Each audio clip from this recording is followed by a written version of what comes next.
तुम्ही पण पाहिला असेल तर आमचं असं म्हणणं होतं बाथिया कमिशनचा जो रिपोर्ट होता तो ऑलरेडी 7/7/2022ला आला आहे आणि त्याच्यानंतर तो 22/7/2022लाच कोर्टाने 20/7/2022च्या ऑर्डरप्रमाणे तो ॲप्रिसिएट केलेला आहे. तर एक तर त्याप्रमाणे इलेक्शन व्हायला पाहिजे होतं, पण आज 2025ला पण त्यांनी जी 6/5/2025ची ऑर्डर केली आहे तर तिला मिसरीड केल्यामुळे आता जे काही परिणाम होत आहेत त्याचे किंवा जे काही दिसतंय ते त्याचा आउटकम आहे.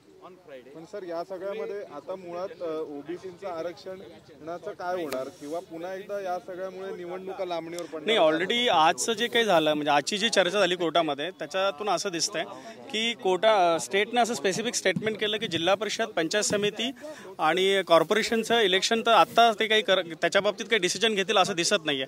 आणि ऑलरेडी जे नोटिफाय झालेलं इलेक्शन आहे म्युन्सिपल काउन्सिल आणि नगरपंचायतचं, तर त्याच्यामध्ये पण ते लिस्ट द्यायला आम्हाला सांगितली आहे त्यांनी, स्टेटच्या वकिलांना पण आणि इलेक्शन कमिशनच्या वकिलाला पण, की तुम्ही किती ठिकाणी 50% एक्सीड होत आहे ते तुम्ही सांगा. पण सर याच्यामध्ये ते म्हणाले की आपण लार्जर बेंच कॉन्स्टिट्यूट करू. नाही, ही जनरल जे काही गोष्टी जनरल कमेंट आहे ती, म्हणजे ज्या काही आर्ग्युमेंट ॲडव्हान्स झाल्या त्याच्यातून ती जनरल कमेंट आली in the context of K Krishnamurthy.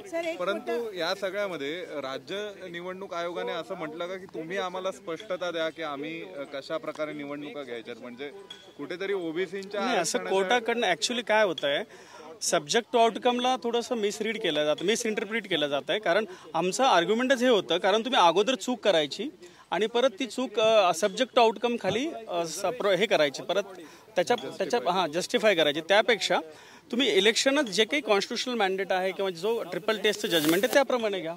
Sir तुम्ही एक नंबर असा मांडला 157, हे कुठे ना कुठे ऍक्च्युली 157 हा टेंटेटिव्ह नंबर आहे, पण ते खरं तर इलेक्शन कमिशननेच ते घेऊन यायला पाहिजे तो नंबर की कुठे किती ठिकाणी त्यांनी. नाही 57 हा म्युन्सिपल काउन्सिल आणि नगर परिषद आणि नगरपंचायतचा आहे.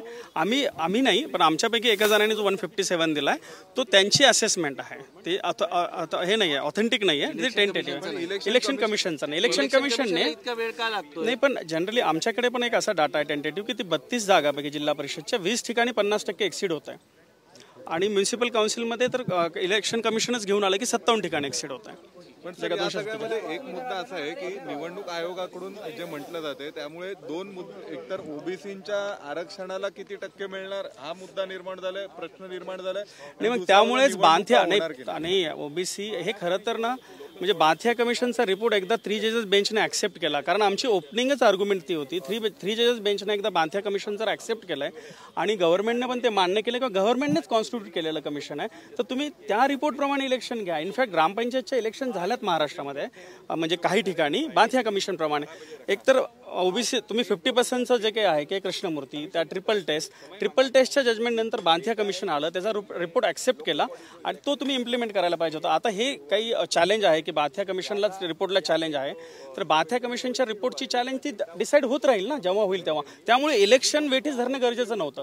खरं तर ही 2022लाच गोष्टी क्लिअर व्हायला पाहिजे होत्या आणि हे खरं तर कोणाचं काम हे तुम्हाला माहिती आहे, कुणी क्लिअर करायला पाहिजे होतं. एकदा तुम्ही ऍक्सेप्ट केला रिपोर्ट, तुमच्यासमोर रिपोर्ट आहे as per the triple test, it should be implemented in that spirit only.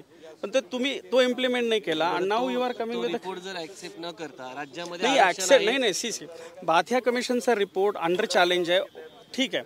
तो खरं तर 20/7/2022च्या ऑर्डर प्रमाणे तो हायकोर्टात चॅलेंज व्हायला पाहिजे होता. तुम्ही 20/7/2022च्या ऑर्डर परत एकदा वाचा, त्यात त्यांना ओपन आहे, तुम्ही चॅलेंज करू शकता तो रिपोर्ट, पण कुठे करायला पाहिजे मोस्टली तो हायकोर्टात.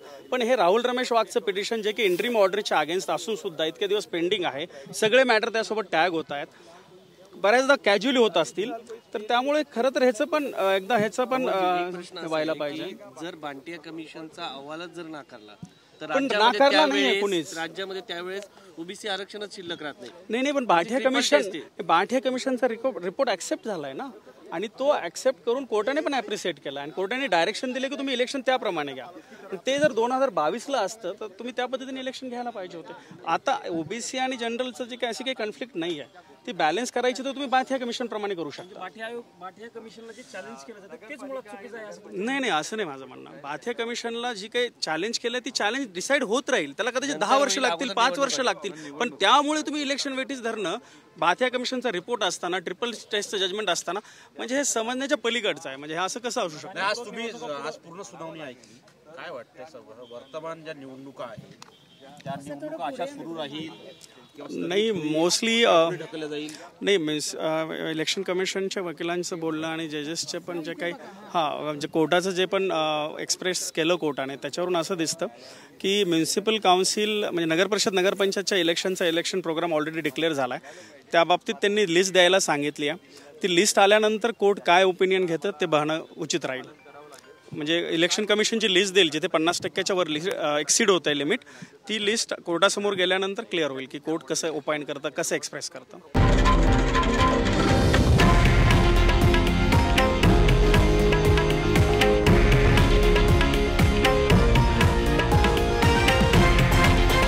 हे आहे देशातील नंबर 1 न्यूज नेटवर्क आणि आपण पाहत आहात TV9 मराठी, एकमेव.